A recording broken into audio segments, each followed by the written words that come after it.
మిత్రులందరికీ నమస్కారం అండి. ఇక్కడ చాలామంది నాకు పూర్వ పరిచయస్తులు ఉన్నారు. వాళ్ళందరిని ఒకసారి చూసుకోవడానికి పదే అవకాశం కల్పిస్తున్న సుధాకర్ గారికి మరోసారి కృతజ్ఞతలు. వారి నాన్నగారు రామకృష్ణ గారు 1972 నుంచి నాకు పరిచయం. నేను కర్నూలు మెడికల్ కాలేజీలో చేరిన 2 ఏళ్లకే ఆయన పుస్తకాల ద్వారా పరిచయం అయ్యాడు.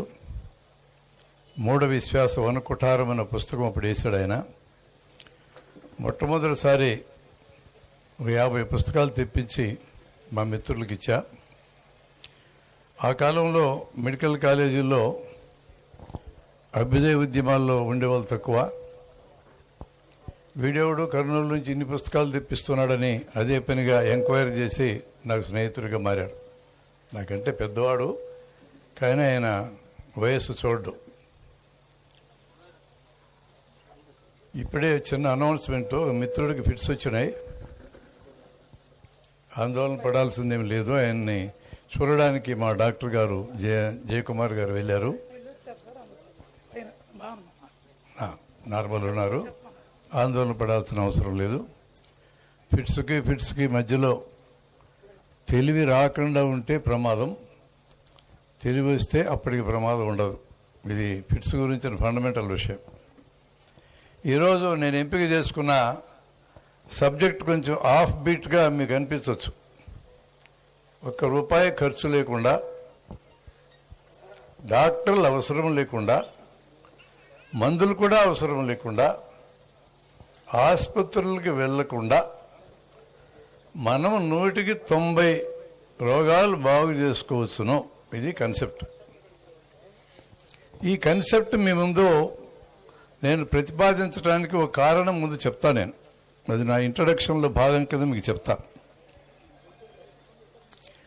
ఈరోజు దేశ పరిస్థితులు బాగలేవు. నా ప్రకారమేనా, మీ ప్రకారం కూడా బాగలేవు పరిస్థితులు. భారత రాజ్యాంగం ప్రకారం మనమందరం యజమానులము. మన పనులు చేసి పెట్టడానికి రాజకీయాల్లో కొంతమందిని పంపించి మాకు సేవ చేయండి అని అడిగాం. రకరకాల వృత్తుల్లోకి ఆ సామర్థ్యాలు మనము వాళ్ళకి అప్పగించి ఆ వృత్తుల్లో చేరి మాకు సేవ చేయమని ఉద్యోగస్తులను కూడా పంపాం. అంటే రాజకీయాల్లో ఉన్నవాళ్ళు, ఉద్యోగాల్లో ఉన్నవాళ్ళు ప్రజల సేవకులు, మనము యజమానులమే. 180 డిగ్రీలు అడ్డం తిరిగింది. ఇది రివర్స్ అయి కూర్చుంది. సేవకులుగా ఉండాల్సిన వాళ్ళు యజమానులుగా మారి, యజమానులుగా ఉండాల్సిన వాళ్ళకి తమ యజమానులని తెలియక సేవకులుగా చేతులు కట్టుకునే పరిస్థితి స్వతంత్రం వచ్చిన 42 నుంచి జయప్రదంగా చూస్తున్నాం. రోజు రోజుకి ఇది పెరుగుతూ ఉంది. ఇలాంటప్పుడు ఈ పెద్ద ప్రశ్న నాకు కూడా ఎదురైంది మీలాగే. మీకు తోచిన పద్ధతిలో మీరు దీన్ని పరిష్కరించాలని చూస్తున్నారు. నాకు తోచిన పద్ధతి కూడా మీకు చెప్పటం మంచిదని ఎడుకొచ్చా.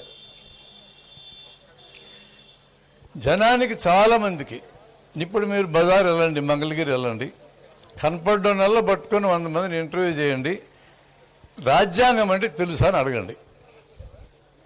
ఈ దేశానికి రాజ్యాంగం ఉందా అని అడగండి. అవతారిక పేర్లు పెట్టుకున్నాం దానికి. ఈ అవతారంలో ఏముందో అడగండి. 56 పదాలు ఉంటాయి, అద్భుతమైన పదాలు. ఒక్కొక్క పదం గురించి గంట సేపు మాట్లాడవచ్చు చేతనోడు. అన్ని పదాలు ఉంటాయని తెలియదు, అది ఉంటుందని తెలియదు. ఈ దేశానికి ఇంకా నమ్మేటోళ్ళు బైబిల్ ధర్మగ్రంథమని, ఖురాన్ ధర్మగ్రంథమని, భగవద్గీత ధర్మగ్రంథం నమ్మేటోళ్ళు చాలామంది ఉన్నారు. అవే ధర్మగ్రంథాలని నమ్మేటోళ్ళు కూడా ఉన్నారు. ఇవేవి కాదు, భారత రాజ్యాంగమే నిజమైన ధర్మగ్రంథమని మనం ఆమోదించి రాసుకున్నాం. ఇది తెలుసా? అసలు విషయమే తెలియదు జనానికి. తెలిసినాడికి కారణాలు తెలియదు, కారణాలు కూడా తెలిసినాడికి పరిష్కారాలు తెలియదు. ఇవన్నీ తెలిసిన వాళ్ళు అక్కడక్కడ మీకు కనపడతారు, వాళ్ళు పనిచేయడం మానేసినారు. వాళ్ళు పనిచేయటంలో కానీ సందు దొరికితే గంటల కొద్దీ మాట్లాడగలిగిన సత్తా కలిగిన వాళ్ళే. నేను కూడా ఒకప్పుడు ఇట్టే మాట్లాడా. ఇట్లా మాట్లాడడం ద్వారా ఉపయోగం ఉందా లేదని అనుమానం నాకు వచ్చింది. ఇప్పుడు కూడా అనుమానంతోనే మాట్లాడుతున్నా. నేనేం ధైర్యంతో ఏం మాట్లాడటంలే మీతో. పెద్ద పెద్ద గుంపులకి మీటింగ్ పెట్టి సమాచారం చెప్తే ఈ సమాజం మారేటట్టుంటే నేను ఈ చెప్పడం మొదలెట్టిన 5 ఏళ్ళకే మారి ఉండాల. ఇంకా మారలేదని మొత్తుకుంటున్నా నేను. బహుశా మీ అనుభవం కూడా అదే. పెద్ద పెద్ద గుంపులలో భావజాలం మార్చడం చాలా కష్టమని నాకు అర్థమైంది. ఒక నలుగురిని కూర్చోబెట్టుకొని ఆత్మీయంగా స్నేహభావంతో ఒక భావన ఒక కాన్సెప్ట్ని అర్థమయ్యేటట్టు బాగా ప్రిపేర్ అయ్యి చెప్తే, 1-2 సార్లు చెప్తే ఆ స్నేహం యొక్క బలంతో ఒకడైనా మారుతాడనేది గమనించగలిగాం మనం. ఇదే సబ్జెక్టుని ఇంతే పవర్ఫుల్గా 1,00,000 మందికి చెప్పగలరు ఈ నలుగురికి చెప్పేటాయన. అందులో ఎంతమంది మారాలి? 4 వంతు మారాలి. ఒక్కడు కూడా మారడు. నాకైతే అనుమానం లేదు. మీకేమన్నా ఎక్కడన్నా ధైర్యం ఉంటే ధైర్యంతో బతకండి, నాకు అభ్యంతరం కూడా లేదు. చిన్న గ్రూపుల్ని సెన్సిటైజ్ చేయాల్సిన అవసరం ఈరోజు వచ్చింది. చిన్న చిన్న గ్రూపుల్ని అలా సెన్సిటైజ్ చేసేటోళ్ళు పదే పదే చెప్పాలి, లార్జ్ స్కేల్లో చెప్పాలి. ఈ రెండూ జరగకుండా సమాజంలో మార్పు జరగదు అనే దగ్గరికి నేను వచ్చాను. ఒక వ్యక్తిని మన దగ్గరికి రాబట్టుకోవాలంటే చాలా బలంగా స్నేహబంధం ఉండాలి. ఇంకంతకంటే చిన్న మార్గం కూడా నాకు కనపడలా. ఇవన్నీ చర్చనీయాంశాలే. నేనేం ఫైనల్గా మీకేం చెప్పటంలా, నాకు కలిగిన అనుభవాలు మీతో పంచుకుంటున్నా. ఇంత పెద్ద విషయానికి నేను సెన్సిటైజ్ చేయాలంటే అనేక అరాచకాలు దేశంలో జరుగుతున్నాయి, అడ్డగోలు వ్యవహారాలు జరుగుతున్నాయి. పరిపాలనలోకి వెళ్ళేటోళ్ళు రోజు రోజుకి నేరస్తులు పెరుగుతూ ఉన్నారు. మనము కష్టపడి సంపాదించిన డబ్బుని వీళ్ళ చేతుల్లో పెడితే మన పర్మిషన్ లేకుండా దొంగలకంతా అప్పులు ఇస్తున్నారు, వాళ్ళు ఎగ్గొడతా ఉన్నారు. నోట్ల రద్దు సమయంలో మన డబ్బులు మనం బ్యాంకులోంచి తెచ్చుకోవడానికి క్యూల్లో నిలబడి 130 మంది చచ్చాం. ఆ రోజుల్లోనే కట్టలు బ్యాగులు పాత నోట్లు పట్టుకెళ్ళి డైరెక్ట్గా మేనేజర్ దగ్గరికి వెళ్ళి మార్చుకున్న వాళ్ళు నాకు తెలుసు. బ్యాంకులో ఒక ఇంటికి అప్పు తెచ్చుకొని కట్టకపోతే నీ ఇల్లు జప్తు చేస్తామంటారు. 1,00,000 కోట్లండి, 1,00,000 కోట్లు. ఆ ఫిగర్ అర్థమేసేస్తుందా మనకేమన్నా? ఎగ్గొట్టిన వాళ్ళని మహారాజుల్లోకి విమానాలకి పంపిస్తున్నారు. ఇట్లా ఒక్క దుర్మార్గం నేను చెప్పా, 100 దుర్మార్గాలు మీకు తెలుసు. ఏం చేయాలా? ఎవరు కదలాలా? నాకు అనిపించేది ఏంటంటే ఎవడికి నొప్పి ఉంటే వాడే కదులుతాడు. ఇది ప్రజలకి నొప్పి కింద గుర్తించడం లేదు. వాళ్ళు నొప్పి కింద గుర్తించడం చేయటమే మొదటి పని అవుతుంది. వాళ్ళు కదలకపోతే ఏ మార్పు రాదు. కాబట్టి మన టార్గెట్ సాధారణ జనమే. నా ఒక్కడికో నీ ఒక్కడికి తెలిసి ఉపయోగం ఏముంది? తిండి లేని సమస్య మనకు లేదు, బట్టలు లేదు, ఇల్లు లేని సమస్య లేదు. ఉన్నంతలో సౌకర్యవంతమైన జీవితాలు మనందరికీ ఉన్నాయి. అవేవి లేని వాడు కదలకుండా వాటిని వాడు ఎట్ట సాధించుకోగలడు? వాడి తరఫున మనం చేస్తామా? చేస్తే చేయించుకుంటారు. మేము గ్రామం కార్యక్రమానికి టీమును పట్టుకుని వెళ్ళా. ఊళ్ళో ఉండే మురికి గంటలన్నీ బూడిపించా, కంపలన్నీ కొట్టేయించాను. జనం పాల్గొనలే, వాళ్ళు మేము పిలవలే. 10 రోజులు కార్యక్రమం చేసినాక ఎన్ఎస్ఎస్ వాలంటీర్లను పట్టుకొని బయలుదేరుతున్నప్పుడు జనమందరూ మా దగ్గరికి వచ్చి మళ్ళీ ఎప్పుడు వస్తారని అడిగినారు. అదేదో మా సమస్య అనుకుంటున్నారు, వాళ్ళ సమస్య అనుకోవటంలా. అన్లెస్ జనం ఇది నా సమస్య అనుకునేదాకా ఏమీ మార్పు రాదు.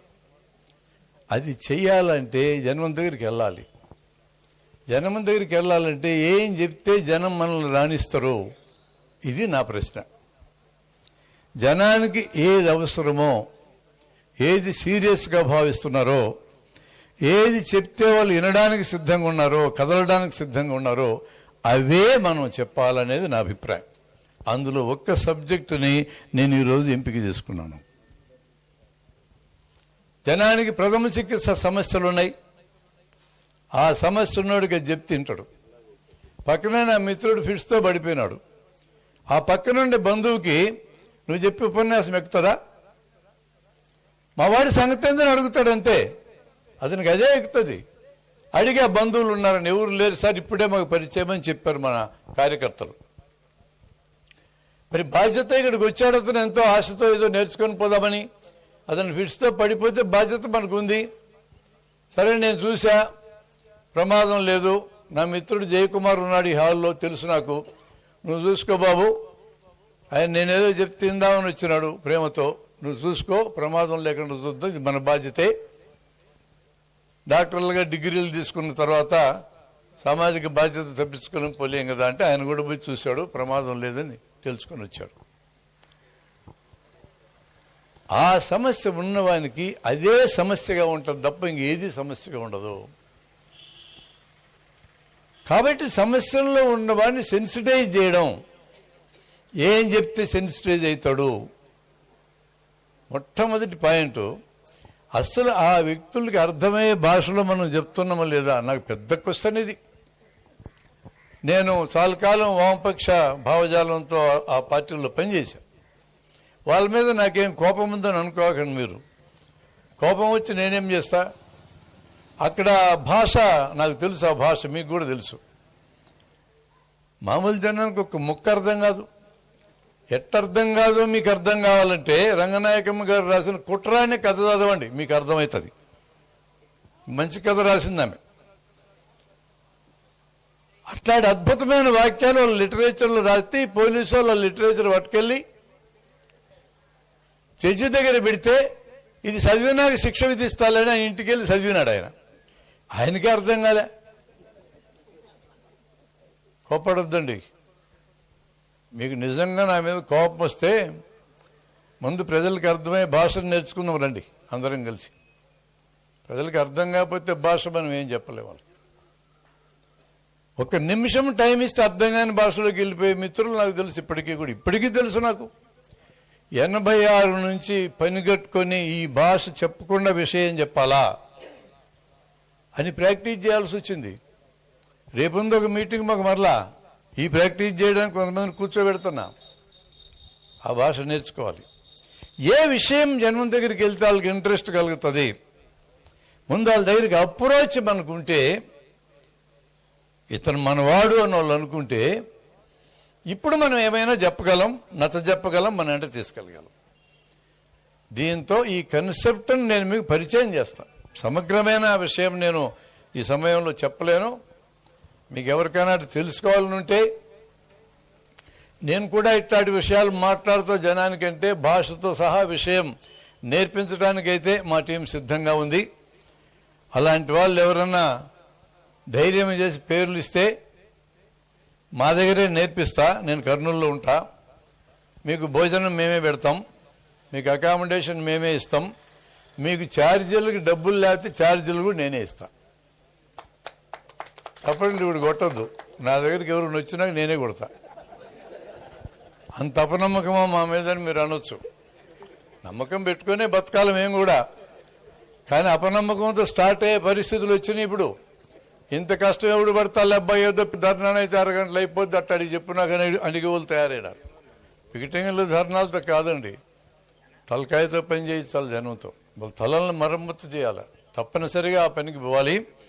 ఎక్కువ వయసు ఉన్న వాళ్ళందరికీ నేను మనవి చేస్తున్నా, మీరు ఎంతకాలం బతుకుతారో నాకు తెలియదు, నేను ఎంతకాలం బతుకుతారో నాకే తెలియదు. నేను 70 దాటినా. చివరి దాకా ఇట్లాంటి పని మనం చేయగలం. కుర్రాళ్ళని తయారు చేద్దాం, ఎక్కువ కాలం బతికేటోళ్ళని. ఈ అభ్యర్థనతో నేను ఇప్పుడు చెప్పిన విషయంలోకి వస్తున్నా. ఇది చాలా అట్రాక్టివ్ విషయము అని నాకు తెలుసు. నేను గ్రామాల్లో చెప్పా, వార్డుల్లో చెప్పా, స్కూళ్ళల్లో చెప్పా. కరోనా పీరియడ్ 2 సంవత్సరాలు కరోనా గురించి ఎడ్యుకేట్ చేసే పేరుతో ఈ సబ్జెక్ట్ కూడా చెప్పా జనానికి అంతా. కరోనాకు కూడా అప్లై చేసి చెప్పా. తిరిగాం, వార్డులు తిరిగాం, గ్రామాలు తిరిగాం. కరోనా గురించి కనీస జాగ్రత్తలు తీసుకుంటూ తిరిగా. చాలా అద్భుతమైన రిజల్ట్ నేను చూశాను కాబట్టి మీకు దాన్ని పరిచయం చేస్తున్నా. ₹1 ఖర్చు లేకుండా, డాక్టర్లు అవసరం లేకుండా, మందులు కూడా పని లేకుండా, ఆసుపత్రులకు వెళ్ళకుండా మనం 190 రోగాలు బాగు చేసుకోవచ్చు. ఇది కన్సెప్ట్. దీన్ని మీకు పరిచయం చేయడానికి ఒక భావనని మీకు నేను చెప్తా. ఈ భావన పేరు డిసీజ్ బర్డన్ లేదా రోగాల బరువు. ఈ కన్సెప్ట్ అది. ఇది ముందు అర్థమైతే మిగతా అంతా అర్థమవుతుంది. ఏ దేశమైనా తమ దేశంలో ఉండే పౌరుల యొక్క ఆరోగ్యం గురించి జాగ్రత్త తీసుకోవాలన్నా, వచ్చే రోగాల గురించి పథకాలు వేయాలన్నా, అంటే ఎంతమంది డాక్టర్లు ఉండాలి, ఎన్ని పడకలు ఉండాలి, ఎన్ని ఆసుపత్రులు ఉండాలి, వగైరా ప్లానింగ్ చేయాలి అంటే ఆ దేశంలో 1 సంవత్సరంలో ప్రజలందరికీ ఏ రకమైన రోగాలు ఎన్నెన్ని వస్తాయో లెక్క ఉండాలి. ఈ లెక్క పేరే డిసీజ్ బర్డన్ అంటే. ప్రతి దేశానికి ఈ లెక్క ఉంటుంది. మన దేశంలో 140 కోట్ల జనాభా ఉందనుకుంటే జలుబు అనే రోగం ఒక ఏడాదిలో ఎంతమందికి వస్తుంది? మన ఊరికి ఉజ్జాయింపు లెక్కేసుకుందాం. ప్రతి ఒక్కడికి ఒక్కసారన్నా సంవత్సరంలో జలుబు వస్తుంది అనుకుంటే జలుబు రోగమే.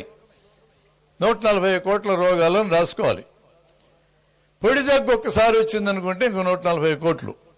ఎప్పుడోసారి కడుపు నొప్పి వచ్చిందనుకుంటే ఇంకో 140 కోట్లు.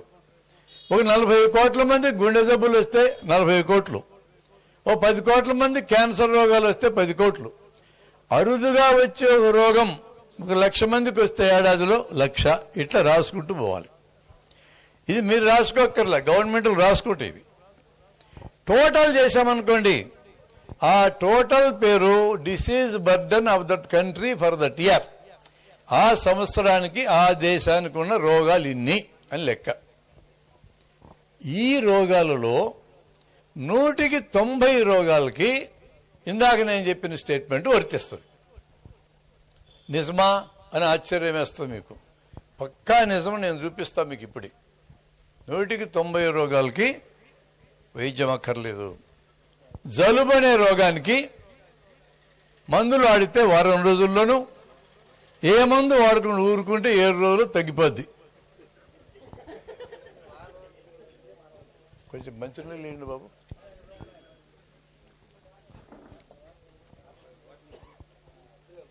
జలుబు అనేది కామన్ కోల్డ్ వైరస్.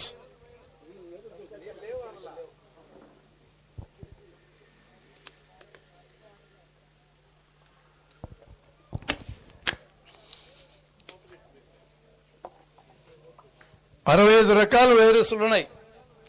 ఒక వైరస్తో జలుబు వస్తే ఇంకో దాంతో రాదనేం లేదు. దేని రెసిస్టెన్స్ దానిదే. ఇది చంపదో, అసౌకర్యం ఉంటుంది. అసౌకర్యం కూడా భరించలేక మీరు డాక్టర్ల దగ్గరికి వస్తారు. వస్తే మేమేం చేస్తాం? ఆ స్టోరీ కూడా చెప్తా. అదే ఇంపార్టెంట్ స్టోరీ. కరోనాలో దెబ్బతిన్న వాళ్ళు హాళ్ళు ఉన్నారుగా, మీకు ఇప్పుడు అర్థమవుతుంది. కరోనా జబ్బు పాజిటివ్స్ వచ్చిన వాళ్ళలో, అది కూడా ఈ గ్రూపులోదే, అందుకని చెప్తున్నా, 100కి 35 మందికి ఏ లక్షణమో ఉండదు. ఎట్లా బాగవుతుంది? దాని అంతటా అదే బాగవుతుంది. మరో 100కి 45 మందికి మైల్డ్ లక్షణాలు వస్తాయి. కొంచెం జ్వరము, కొద్దిగా తలనొప్పి, కొద్దిగా జలుబు, కొద్దిగా దగ్గు, దాని అంతటా తగ్గిపోద్ది. ఈ రెండు కలిపితే ఎంత అయిందండి?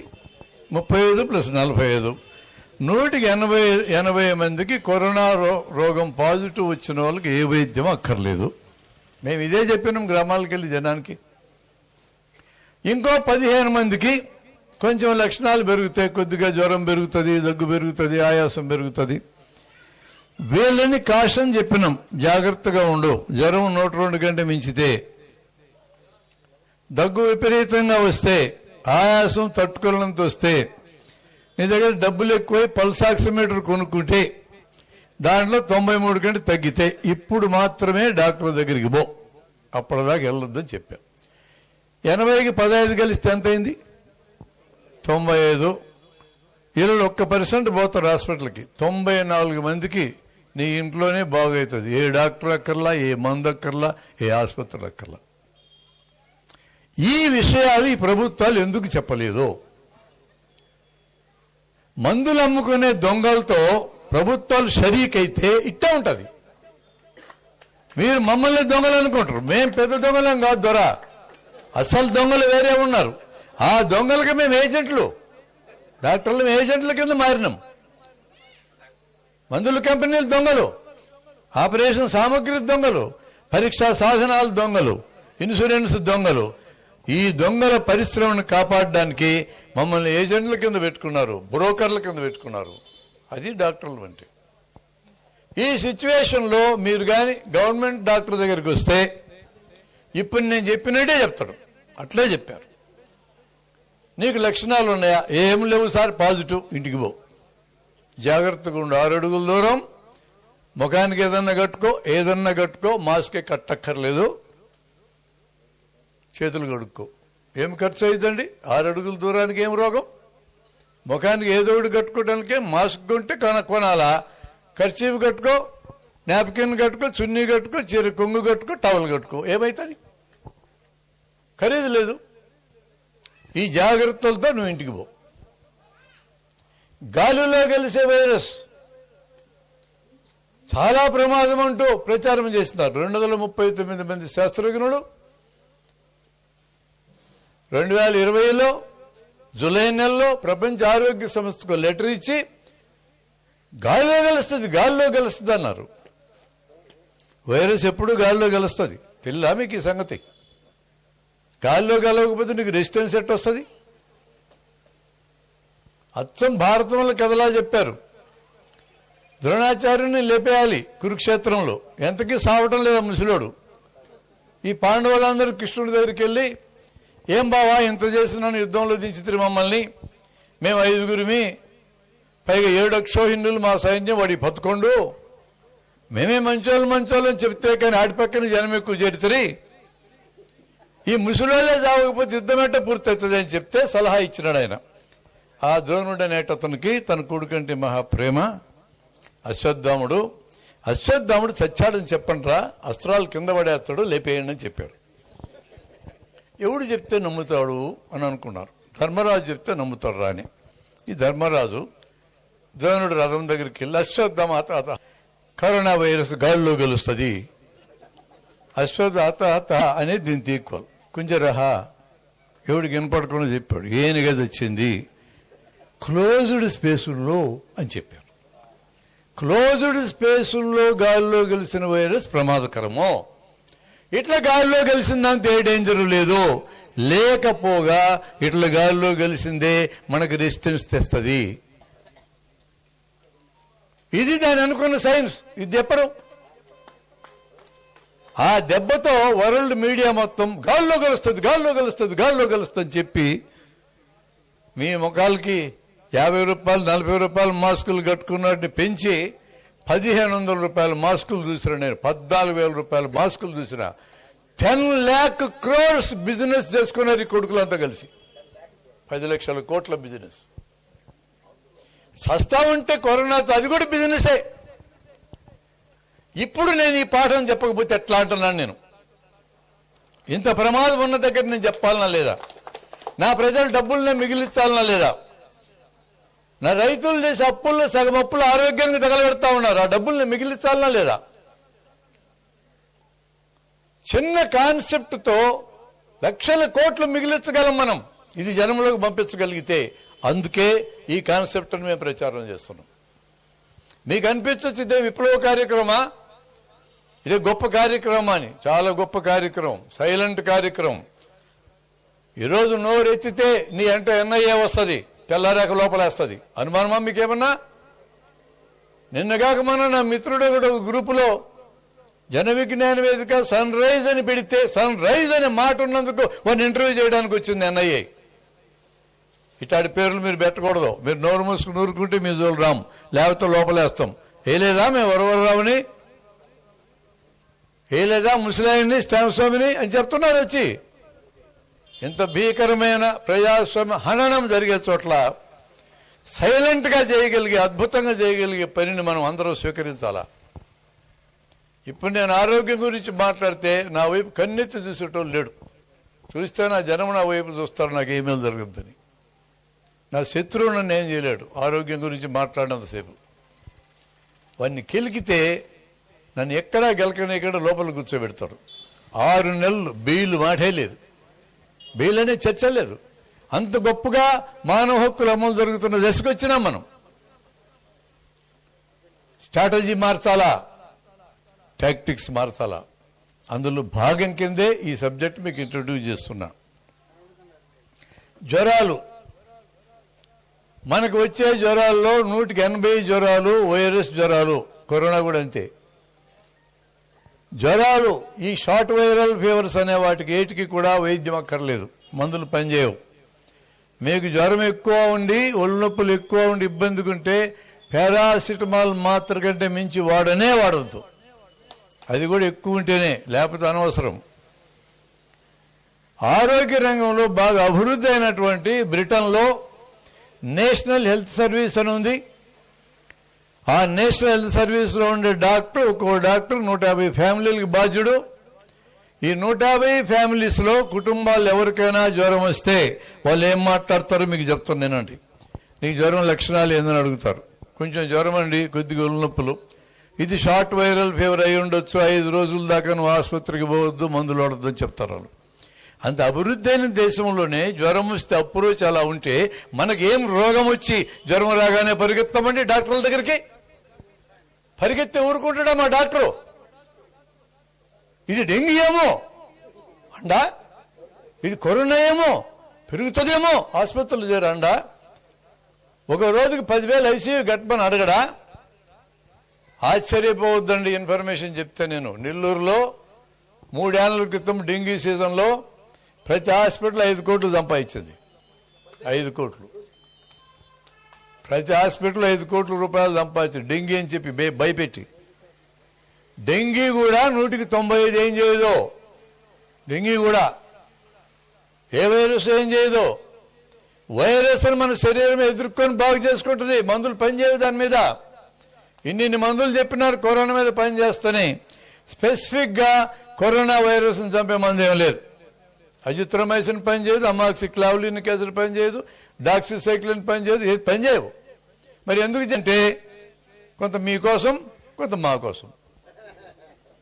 మీకు భయం ఉంది, మాకు పైసలు కావాలా. మాకంటే మా కంపెనీలకి మమ్మల్ని తిట్టవద్దు మీరు పట్టుకొని. మేము నిమిత్త మాత్రం బాబు, మమ్మల్ని తిట్టి ప్రయోజనం లేదు. వైద్యం అద్భుతమైందే, కానీ దారి తప్పించబడతా ఉంది, వ్యాపారం కింద మార్చబడింది. నీళ్ళ విరేచనాలు 170 వైరస్తో వస్తాయి, వాటంతలో తగ్గుతాయి.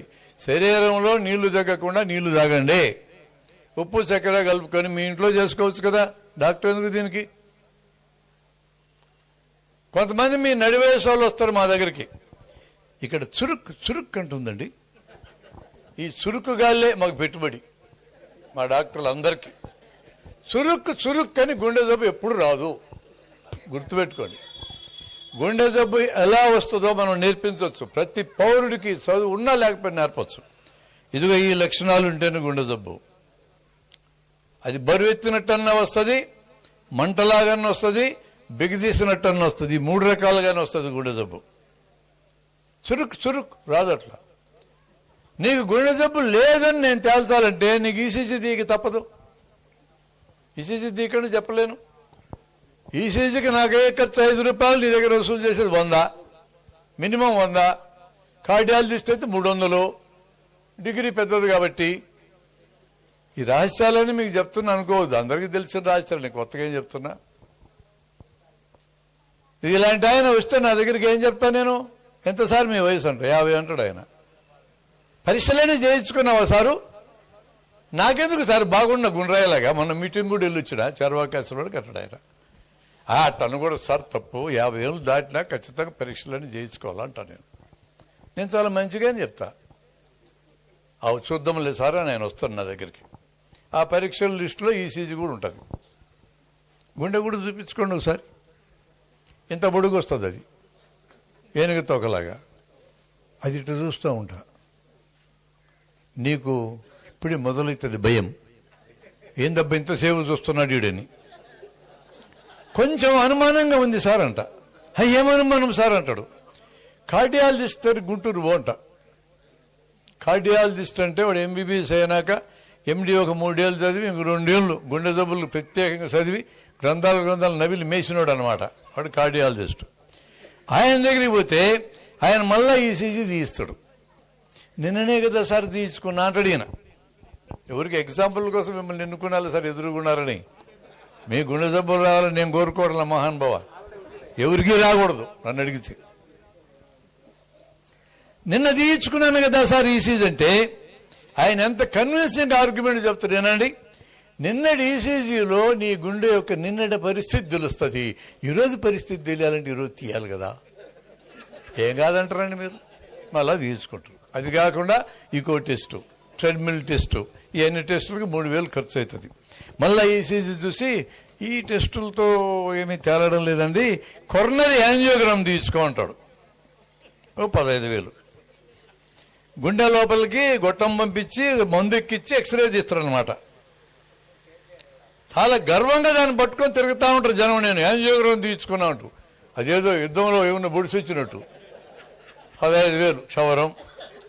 అప్పుడు ఆయన ఏమంటారంటే మీ గుండెకి ఎడం వైపున రక్తం సప్లై చేసే రక్తనాళం కొంచెం ఊడిందని అంటాడు. కొంచెం అంటే ఎంత అని నువ్వు అడుగుతావు. 30 అంటాడు ఆయన. 30 అని ఆశ్చర్యపోతావు నువ్వు. అంటే మీకు తెలుసు కదా పరీక్షల్లో 35 అంటే పాసు, 34 అంటే ఫెయిలు. ఒక మార్కుతోనే ఇంత కథ నడుస్తుంది. అలాంటి 30 ఊడిపోయిందంటే భయం మీద నువ్వు ఆశ్చర్యపోవడమే మాకు కావాలి. ఆశ్చర్యం.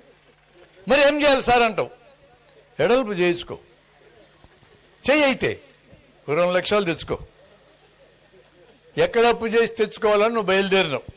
పోతుంటే వెనక్కి పిలిచి వెడల్పు చేస్తా నిజమే, మళ్ళా బూడిపోకుండా స్టెంట్ అని గొట్టం బిగిస్తూ అంటాడు. బిగించు సార్ అంటాడు.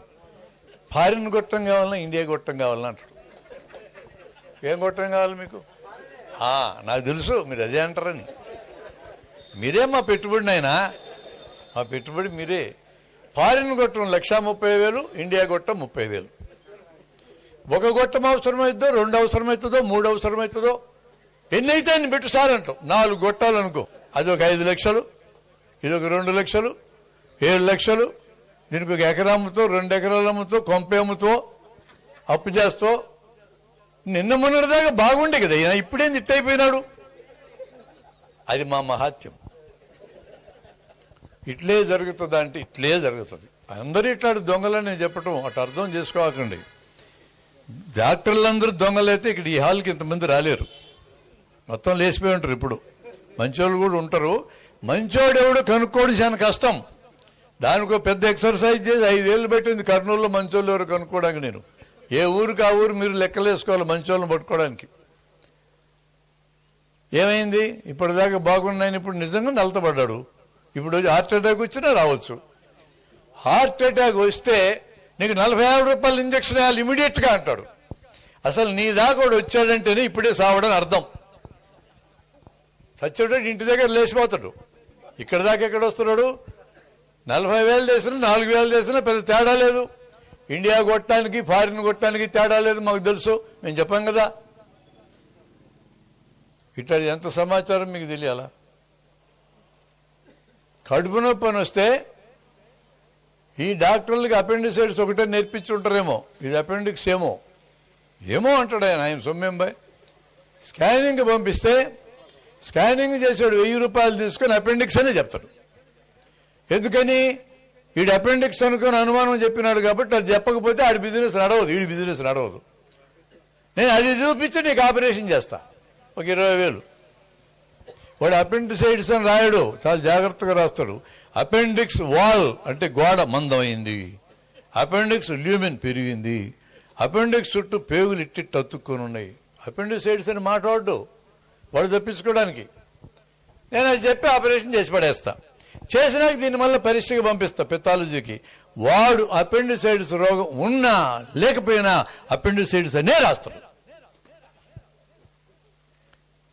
ఇదంతా విని నేను ఇందాక చెప్పిన జాగ్రత్తల వల్ల పడవద్దండి. డాక్టర్లందరూ దొంగలకి వెళ్ళొద్దండి. అది గొప్ప వైద్యం కాబట్టే దొంగతనాలు జరుగుతున్నాయి. పనికిమాలిన వైద్యం అయితే ఎవడు దొంగతనం చేస్తాడు? అది పనిచేస్తుంది ఆ వైద్యం కరెక్ట్గా వాడితే.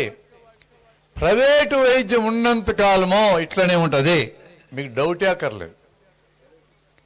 ప్రైవేటు వైద్యంలో మేము దీవించేది ఎట్లుంటుందంటే హాస్పిటల్ ఎవరైనా పెట్టుకుంటే ఈ హాస్పిటల్ దినదిన ప్రవర్ధమానమై అద్భుతంగా ఎదగాల అంటాం. అంటే అర్థమైంది జనానికి రోగాలు రావాలనే కదా. ఎంత చికాకు వస్తో నాకు ఆ హాస్పిటల్ ఓపెనింగ్కి వెళ్ళాలంటే. నా దగ్గరికి వస్తారు. నా దగ్గరికి వచ్చే పేషెంట్లను ఎక్కువ మందిని చూడను, రోజుకు 10-15 మంది కంటే చూడను. తగ్గించాయి ఈ మధ్య చూడడం. వయసు పెరిగింది కదా, నాకే అనుమానం వచ్చి ఆపరేషన్లు అయితే చేస్తా, ఓపీ అయితే తగ్గించా. నా దగ్గరికి వచ్చేవాళ్ళు 3వ వంతు ఈ చెప్పిన రోగాలు వైద్యం అక్కర్లేని బేచి. కడుపు నొప్పి వస్తారు ఒకడు. ఇది మొదటి గ్రూప్ అయిపోయింది. ఆ గ్రూప్ పేరు సెల్ఫ్ లిమిటింగ్ రోగాలు, వాటంతటే తగ్గే రోగాలు. రెండో గ్రూప్కి వస్తున్నా. రోగమే కాదది, నువ్వు రోగం అనుకో నా దగ్గరికి వస్తావు. పండగ మాకు క్లియర్గా తెలుసు అని. ఎక్స్పెరిమెంట్ చేసేది ఏం కాదు. ఈ రోగమే కాని రోగం అంటే కడుపు నొప్పి ఎందుకు వచ్చిందయా? నిన్న చర్వాకాసురం పోతే బ్రహ్మాండంగా బోబెట్టారు, మింగినా అన్ని రకాలు తినకపోతే ఏమైనా అనుకుంటారని ఎక్కువైంది, కడుపు నొప్పి వచ్చింది. ఏంది దానికి వైద్యం? ఒక పూట మానేస్తే పీడ పోతుంది, మళ్ళా తినాలా, కడుపు నొప్పి వస్తుంది. నేను అడిగితే తెలిసిపోతుంది కదా. ఇది నేను అడగను. అసలు ఈ కాలంలో డాక్టర్లు పేషెంట్తో మాట్లాడరు. స్కానింగ్ చేయించుకో, ఎక్స్రే తీయించుకో, రక్త పరీక్ష తీయించుకో, తరుగుతా. వాడు ఆ స్కానింగ్ తీసాడు ఏదో ఒకటి చెప్తాడు లోపల, వాడికి ఏదో ఒకటి కనపడుతుంది. లోపల మస్తు ఉన్నాయి. లివర్ ఉంది, స్ప్లీన్ ఉంది, పేగులు ఉన్నాయి, పెద్ద పేగు, చిన్న పేగు, అపెండిక్స్, లింఫ్ ఏదో దాన్ని పట్టుకుంటారు ఆయన. ఏం అవసరం దానికి? ఒక పూట తిండి మానేది అయిపోయేదానికి. రోగంగాని రోగాలు అవి. రోగంగాని రోగాల్లో చాలా మంది మా దగ్గరికి వస్తుంటారు. మన దగ్గర ఎంత డబ్బు ఉంటే, మన ఆర్థిక పరిస్థితి ఎంత బాగుంటే అంత మేపుతా ఉంటాం వైద్యశాలను మనం. పనికిమాలిన అనుమానాలు పెట్టుకొని. ఇది రెండో గ్రూపు. ఇక 3వ గ్రూప్ ఉంది. చిన్న చిన్న గడ్డలు, సంకల్లో గడ్డలు, గజ్జల్లో గడ్డలు, మిడకాయలో గడ్డలు, చర్మం కింద లైపోమని ఇంత గడ్డలు. ఈ గడ్డలు తగ్గవు, ఏం చేసినా తగ్గవు. ఈ గడ్డలు పెరగవు, ఇవేమీ చెయ్యవు, నిన్ను చంపవు. ఇది వాస్తవం. కానీ ఇట్ట పెడతాడు గడ్డ. సార్ నాకు ఎంత అవమానం, వాడికి ఏదైనా చెప్పకపోతే తీసేయించుకోంట. నేను నా అవసరం మెంబా ఒళ్ళంతా గడ్డలతో వస్తారు, అన్నీ తీసేయించుకోంట. ఓ గడ్డకి 5,000. నేను టైం పెట్టుకున్నా ఎప్పుడు ముగిద్దామని. ఇంకొక 5 నిమిషాలు ముగిస్తా.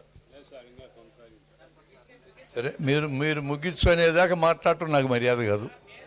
10 నిమిషాల్లో ముగిస్తా.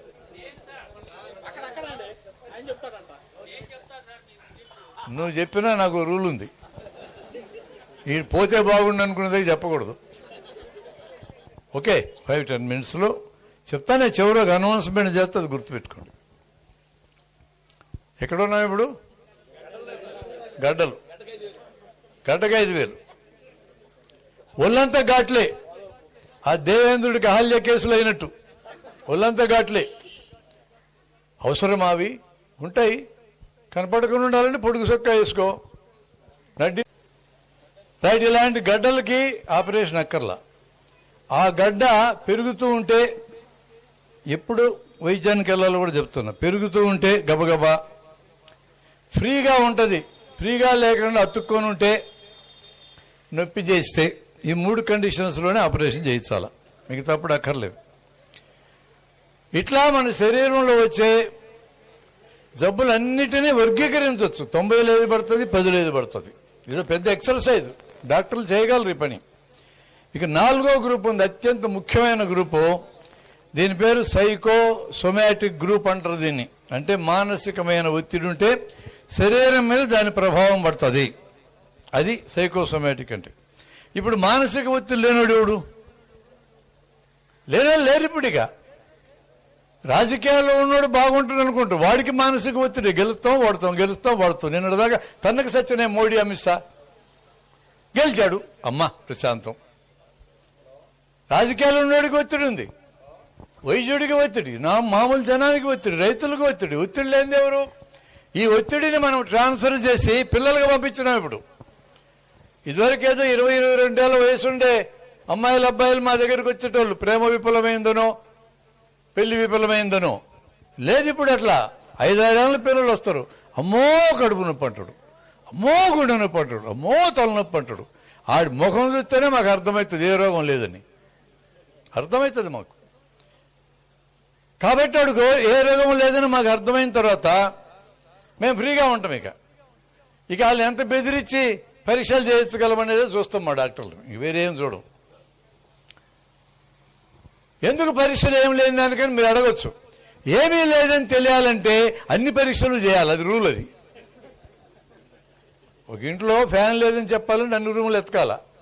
ఫ్యాన్ ఉందని చెప్పాలంటే ఫ్యాన్ ఉన్న రూమ్లో పోయి ఫ్యాన్ చూడగానే మిగతా రూములు ఎతకక్కర్లా. అంత సింపుల్ అది. ఏమి లేదనాలంటే చాలా తెలిసి ఉండాలి. అన్ని పరీక్షలు చేస్తే కానీ తెలియదు అని చెప్పి నీకు తలకాయకో స్కానింగ్, పొట్టకో స్కానింగ్, ఈ గుండెకు ఒక ఈసీజీ లాంటిది, ఈకో లాంటిది, స్కానింగ్ లాంటిది బీభత్సంగా చేయొచ్చు. 5-6 వేలు ఖర్చు అయితే కానీ నీకు తృప్తి ఉండదు. నా ప్రత్యక్ష అనుభవం చెప్తున్నా. నేను ఏ రోగం లేనివాడికి 10 నిమిషాలు 15 నిమిషాలు టైం తీసుకొని చెప్తాను నీకు రోగం లేదని. వాడు చెప్పినంతసేపు నన్ను అనుమానంగా చూస్తారండి. చెప్పినంతసేపు అంత అయినాక ఏమన్నా చెప్తాడేమో అని వాడు ఆశ. ఏదో రోగం ఉందని చెప్పాలి. నేను 100 రూపాయలు ఫీజు తీసుకున్నా, 10 నిమిషాలు మాట్లాడా, ఈ డాక్టర్ గారికి మందులు రాదేమో అని కూడా అనుకుంటా ఉంటాడు. చివరికి నేను భరించలేక వాడి సూపుల్ని నీ 100 నువ్వే చేసుకుపో, నాకు అక్కర్లేదని పంపిస్తా.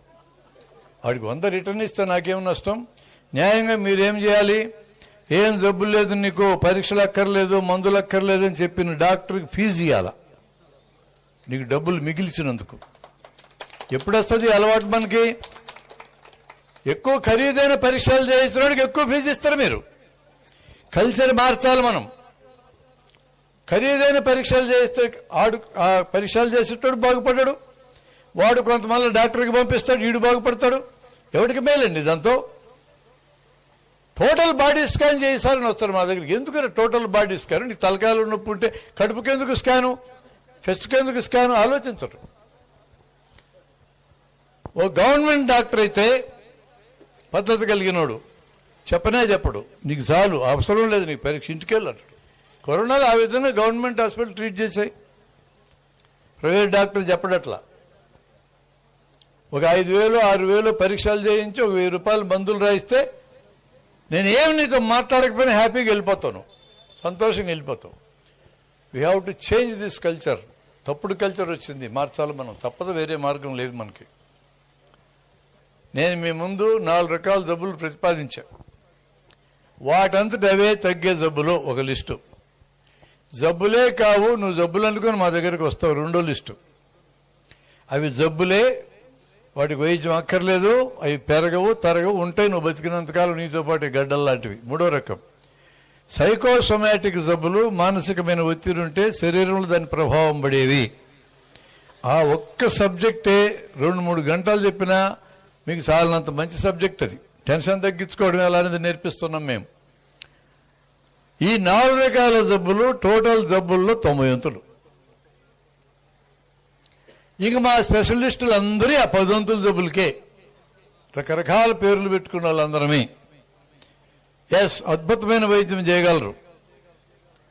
ఇక్కడ ఉన్న వాళ్ళు సగం మందికి నడువు నొప్పులు ఉంటాయని నాకు తెలుసు. ఇప్పటికే ఎంఆర్ఐలు తీసుకున్న పెద్ద పెద్ద వాళ్ళు ఉన్నారు ఇక్కడ. నడువు నొప్పి ఎప్పుడు వచ్చినా నేల మీద అరుగు మీద పడుకోవడం, తలకాయ కింద దిండు తీసేయడం, ముందు గంగి బరువులు ఎత్తుకొని ఉంటాం. ఈ 3 జాగ్రత్తలు తీసుకొని తట్టుకోలేని నొప్పి అయితే నొప్పి మాత్ర పారాసిటమాల్, ఇంకే పెద్ద మాత్రకి వెళ్ళొద్దు, ఇది ఎక్కడైనా దొరుకుతుంది. ఇంతవరకు చేసి నెల 15 రోజులు మీరు జాగ్రత్తగా ఉంటే నడుము నొప్పులన్నీ 195 వాటంతటే తగ్గిపోతాయి. ఇంకా 5 మిగిలినాయి. ఈ 5కి మాత్రమే నువ్వు ఎంఆర్ఐ స్కాన్ లాంటివి చేయించుకోవాలా. అక్కడున్న సమస్య చెప్తా. ఎంఆర్ఐ స్కాను ఉన్న జబ్బు కంటే ఎక్కువ చెప్పి చూపిస్తుంది. నీకు ఏ నొప్పి లేకుండా ఇప్పుడు మీరు పోయి ఎంఆర్ఐ స్కాన్ తీసుకున్నా మీ ఎన్నెముకలో ఉన్న ఎన్నుపూసల మధ్య ఉన్న బిళ్ళల పక్కన జరిగినట్టు చూపిస్తుంది. మా న్యూరో సర్జన్ న్యూరో ఫిజిషియను అదిగో బిళ్ళల పక్క జరిగినవి చూడు, అవు కనపడుతున్నాయి సార్ అంటావు, అవి తీసేయించుకోవాలా. అవి ఉంటే నీకేం బాధరా, వాడికే బాధ లేదు, నీకేం బాధ, తీసేయించుకోవాలంటాడు. ఇక ఇంటికి వస్తారు ఎంత పెద్ద చాట పట్టుకొని, ఎంత గర్వంగా మోస్తారు అనుకున్నావు దాన్ని, ఆ చాట. నాకు డాక్టర్ చెప్పాడు నడువులో బిళ్ళల పక్క జరిగినట్ట. ఇంకా ఏం చెప్పాడు, ఆపరేషన్ చేసుకోవాలంట. ఎంత? 1,00,000. 195 దాటంతరే తగ్గుతాయి. మీకెందుకు 1,00,000 ఖర్చు? నొప్పి తగ్గిన మరుక్షణమే నడుముకి ఎక్సర్సైజులు ఉన్నాయి, సింపుల్ ఎక్సర్సైజులు. ముందుకు వంగండి, వెనక్కి వంగండి, ఇటు వంగండి, ఇటు వంగండి, ఇటు తిరగండి, ఇటు తిరగండి. 6 మూమెంట్స్, ఒక్కో మూమెంట్ 50 సార్లు ప్రతిరోజు చేయి. మళ్ళా నడుము నొప్పి లేకుండా పోతుంది. ఇది కదండి చెప్పాలా ప్రజలందరికీ. మనం నిజంగా ఇది పర్ఫెక్ట్గా జనంలో కానీ మనం నేర్పగలిగితే ఈ ఒక్క అంశం, జనం డబ్బు ఎంత మిగిలిస్తో నేను ఊహించలేను. కోట్లల్లో ఉంటుంది ఆ డబ్బు. దీనికి అనుబంధంగా ఉండి ఇంక 2 సబ్జెక్టులు లేని వరకు పేర్లు చెప్పా. ప్రథమ చికిత్స సమస్యలు, చాలా ప్రథమ చికిత్స సమస్యలు డాక్టర్లు లేకుండా, మందులు లేకుండా నీ చేతులతో నీ తెలివితేటలతో బాగు చేయొచ్చు. ప్రతి ఒక్కరికి తెలిసి ఉండాలా. నేను ఒకరోజు హాస్పిటల్లో కూర్చొని ఉంటే కరెంటు లైన్ మన్ ఒకరిని పట్టుకొచ్చారు. కరెంటు షాకు, 23 ఏళ్ళ వయసుడికి అక్కడే ఆగిపోయింది గుండె. నా దగ్గరికి వచ్చాక 10 నిమిషాలు అయింది. ఏం చేయగలను నేను? 10 నిమిషాల క్రితం గుండె ఆగిపోయినోని ఏం చేయలేను. అటు భార్య 22 ఏళ్ళ అమ్మాయి సంటిపీడను పెట్టుకుని ఏడుచుకుంటూ వచ్చింది. ఆ పిల్ల గతి అయింది. ఎవరు హామీ ఇస్తారు ఆ అమ్మాయి బతుక్కి ఈ దేశంలో? నువ్వెవడు ఎక్కమన్నాడే స్తంభాలంటే ఎక్కడేవాడు పని, బతికించలేను నేను. కానీ నేను తిరుపతికి దక్షిణాన కమ్మవారి కండ్రిగ ఊళ్ళో 1990s ట్రైనింగ్ పెట్టా యూత్కి 200 మందికి. అద్భుతమైన ట్రైనింగ్. మరుసటి రోజు ట్రైనింగ్లో నేను పాల్గొన్నా. మొదటి రోజు నా జూనియర్ డాక్టర్ పాల్గొన్నాడు. బావిలో పడితే ఏం చేయాలా, నీళ్ళలో పడితే, కరెంటు షాక్ అయితే ఏం చేయాలా, పిడుగు పడితే ఏం చేయాలి, పురుగు మందులు తాగితే బతికించడం వల్ల ఇలాంటి కామన్ రైతులకు కూడా ప్రాబ్లమ్స్ మేము మాట్లాడుతున్నాం. పొలాలు వెళ్ళే రైతులు కాడిమాలలాడు పడేసి ఎద్దులు చెట్టుకు గట్టేసి కూర్చున్నారు. మధ్యాహ్నం భోజనం టైంలో వాళ్ళు అన్నారు, ఇవన్నీ మాకు కదా సార్ నువ్వు చెప్పాలా, ఈ పిల్ల కొడుకులు చెప్తున్నారు ఇది అన్నారు వాళ్ళు. ఈ పిల్లలందరూ మీ పిల్లలేరా, మీ గ్రామాల్లో 10 గ్రామాల్లో మీకు మళ్ళీ చెప్పడానికి నేర్పిస్తున్నామన్నా. సాయంత్రం 4కి క్యాంప్ క్లోజ్ చేస్తే ఈ రైతులు ఊరి చివర మాకు అడ్డం వచ్చి ఎక్కడికి పోతారు మీరు అన్నారు. మాకు భయం వేసింది. ఇప్పటిదాకా బాగున్నారు, ఇప్పుడేమైంది వీళ్ళకని. వాళ్ళు ఏమన్నారు తెలుసండి, మీరు ఒక్కొక్కరింటికి వెళ్ళి భోజనం చేసినారు కదా మీరందరూ, ఈ వచ్చిన 100 మంది పిల్లలు, మా ఇళ్ళకి భోజనాలకు ఎందుకు రారు మీరు, రండి పోదాం రండి అని పిలుచుకెళ్ళారు. అది ప్రేమ అంటే. ఆ తర్వాత నెలకి వర్షాకాలం, వర్షం, మెరుపులు, పిడుగులు. ఓ పొలంలో అరక దున్నుతున్న రైతు మెరుపు మెరిసి అంటే పిడుగు అంటారు దాన్ని, గుండెకి పడిపోయినాడు. పక్క పొలం దున్నుతున్న కుర్రోడు మా దగ్గర ట్రైనింగ్ అయినోడు ఉన్నాడు. వాడికి అర్థమైంది పడిపోగానే, పరిగెత్తుకెళ్ళాడు. అక్కడ మెడలో ఎలుబెట్టాడు, నాడి తెలియలా, నేల మీదనే పడుకోబెట్టి గుండె నొక్కడం మొదలు పెట్టాడు. 10 సార్లు నొక్కగానే గుండె స్టార్ట్ అయింది. వాడు ఎట్లా బతికించగలిగాడు? నేను ఎట్లా బతికించలేకపోయినా? ప్రతి పౌరుడికి వచ్చి ఉండాలి ఈ విద్య. ప్రతి పౌరుడికి రావాలంటే నేర్పడానికి బెస్ట్ ప్లేస్ ఎడ్యుకేషన్ ఇన్స్టిట్యూషనే స్కూలు, కాలేజీ. ఇప్పుడున్న టీచర్లకు నేను మనవి చేస్తున్నా, ఒక 5 నిమిషాల్లో పిల్లలకు అద్భుతమైన విషయాలు ఎట్లా చెప్పొచ్చో ఒక ఆర్టికల్ మీకు నేను పరిచయం చేస్తా. ట్రైనింగ్ ఇస్తున్నాం మేము టీచర్లకి. నా దృష్టిలో ఖచ్చితంగా పిల్లలండి, పెద్దలకి చెప్తే అంటారు బాగుందండి, సపట్లు కొట్టి లేచిపోతారు, మళ్ళీ మర్చిపోతారు. చాలా బాధ్యతలు ఉంటాయి, బరువులు ఉంటాయి వాళ్ళకి. పిల్లలకి ఏమి లేవు, చదువుకోవడం తప్ప. ఒక్క విషయాన్ని 2 నిమిషాల్లో పిల్లలకి నచ్చ చెప్పగలం, పెద్దోళ్ళకి చెప్పలేము. నేను చూసేది కూల్ డ్రింకులు దండగా అని చెప్పడానికి 1000 మంది పిల్లలు ఉండే స్కూల్కి వెళ్ళాం. కూల్ డ్రింకులు తాగుతారంటే అందరూ చేతులు ఎత్తారు. ఇప్పుడు 2 నిమిషాల్లో నేను ఆ సబ్జెక్ట్ చెప్తా. ఇక్కడ చెప్పొచ్చు పిల్లలకి. అదే కూల్ డ్రింకులు కోకోకోలా, పెప్సికోలా కంపెనీలు తయారు చేస్తాయి. 2 కంపెనీలు అమెరికా కంపెనీలు, మన కంపెనీలు కాదు. 15 రూపాయల బాటిల్ మనకు అమ్ముతారు, అందులో రూపాయి సరుకు ఉంటుంది, 6 రూపాయలు ప్రచారం. మన మహేష్ బాబు గారు 5 అంతస్తుల మిద్దెక్కి ఎగిరి దూకుతాడు, ఏం కాదు ఆయనకి, దంసప్ పట్టుకుంటాడు. అట నటించినందుకు ఆయనకి 4 కోట్లు ఇస్తారు, తాగితే నీకు 15 రూపాయలు బొక్క. 8 రూపాయలు మిగులుతుంది ఒక బాటిల్లో వాడికి. ఈ 8 రూపాయలు నేరుగా అమెరికా వెళ్తుంది, ఏడాదికి 15,000 కోట్లు పోతా ఉంది. అమెరికాకైనా బాకీ ఉన్నాం మనం డబ్బులు ఇవ్వడానికి? నా ప్రియమైన దేశభక్తులారా, పిల్లల్ని ఇట్లా అంటాను నేను.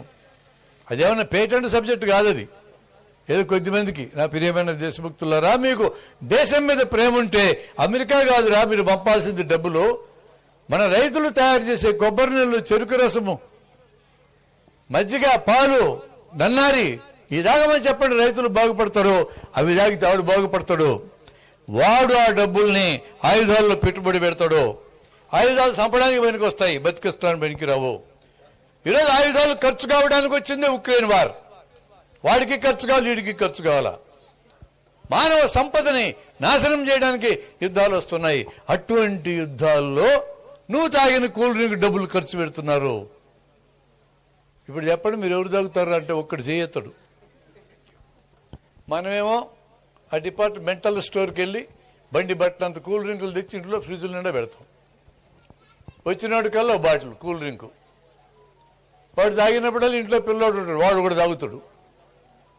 కిష్టగాడికి ఒక్కోడికి ఒక్కో సీసా, మనోడికి 4 సీసాలు రోజుకి. వీడు లావు అవుతాడు. ఇట్లా వీడికి ప్యాంక్రియాస్లో క్యాన్సర్ వస్తుంది, వీడి కిడ్నీలు పాడవుతాయి.